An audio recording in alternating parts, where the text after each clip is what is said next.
Fala, minha gente. Então, retornando aqui para essa avaliação, essa análise dos fatores que definiriam o sucesso, né?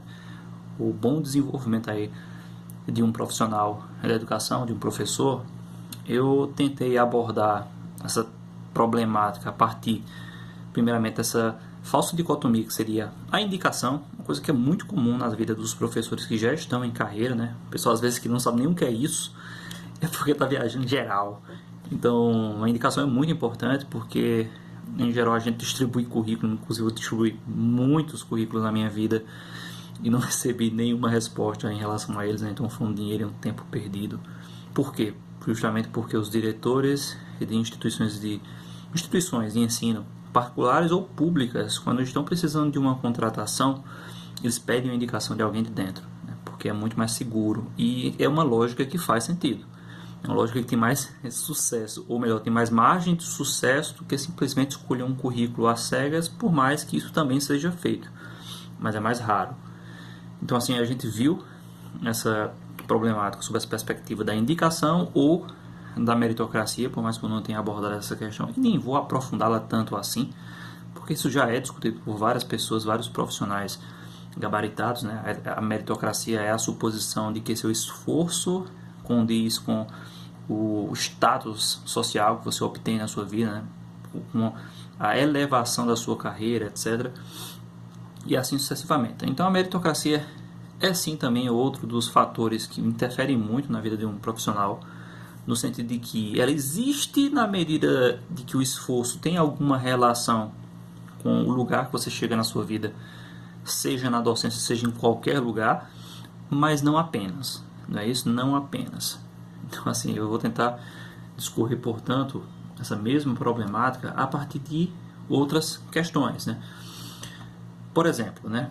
O que é meritocracia? Como eu já falei, é sim esforço, né? Mas no que diz respeito ao sucesso de um professor, existiriam outros dois fatores que já estavam implicados lá na discussão do vídeo passado, e eu vou tentar resumi-los aqui como sendo sagacidade e sorte.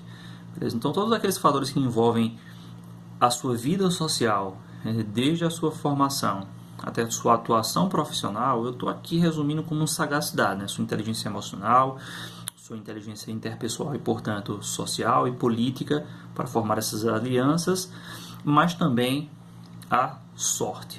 Beleza? É a sorte, gente, né? Nem sempre a gente dá sorte de nascer no melhor lugar do mundo, né? Como não é o caso do Brasil, como também não nas piores ou das melhores épocas da história, né? E a época atual, por exemplo, não é um exemplo de contexto positivo, favorável à docência, beleza? A nossa classe, a classe dos professores. Então, olha aí como o fator sorte, ele interfere, né? E existe um vídeo do Atila Yamarino, eu vou até deixá-lo linkado aqui embaixo, que fala sobre isso, né? Fala como a sorte é decisiva na vida e no sucesso profissional de qualquer pessoa. E a gente não pode se abster disso. Então, às vezes, o cara se esforça pra caramba, tem sagacidade, mas não tem sorte. Então, eu deveria ter esse cálculo entre esforço mais sagacidade, mais sorte, igual a sucesso profissional. Beleza? A depender aí do fator em questão, não tem esforço, mas tem sagacidade e sorte, o cara pode, às vezes, se dar bem. Tem sagacidade e esforço, mas não tem sorte, também pode se dar bem. Mas se dois desses fatores acabam pesando muito, né, a pessoa não consegue vingar na vida, como é o caso das pessoas, dos indivíduos, inclusive que já tive experiências pessoais, pessoas inteligentes, pessoas realmente extremamente esforçadas, mas que não tinham sagacidade, não tinham essa inteligência emocional e interpessoal para lidar com os outros, e como também não tiveram sorte. Aí, meu amigo, é o fundo do poço completo. É bom saber disso. Mas eu diria que para se compreender o fator meritocrático, né, que, portanto, é um mito, se entendido no sentido estrito da palavra, né, porque ele não existe por si mesmo, nós dependemos muito dos outros.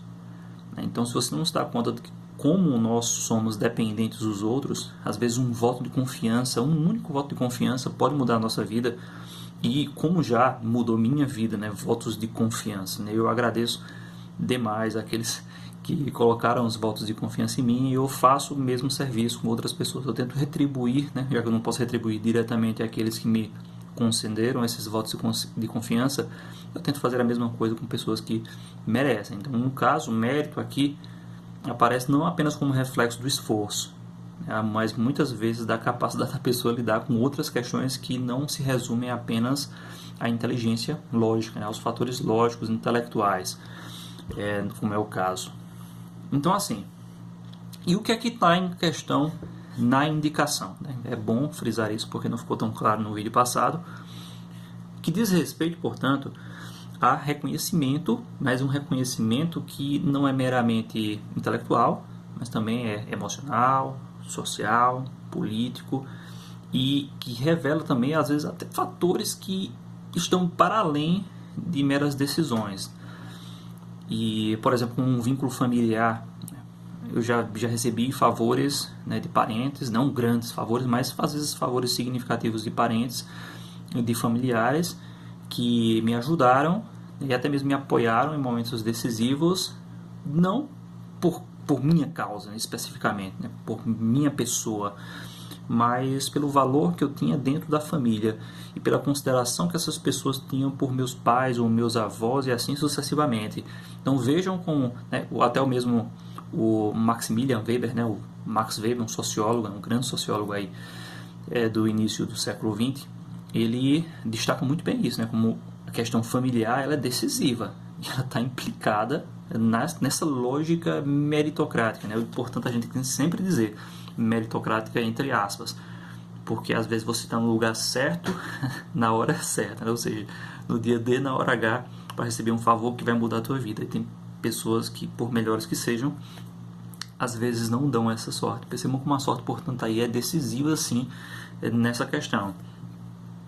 Um exemplo contundente de como a sorte, né, e eu estou dizendo aqui, falando de sorte no sentido bem genérico da palavra, né, as eventualidades que marcam a nossa vida.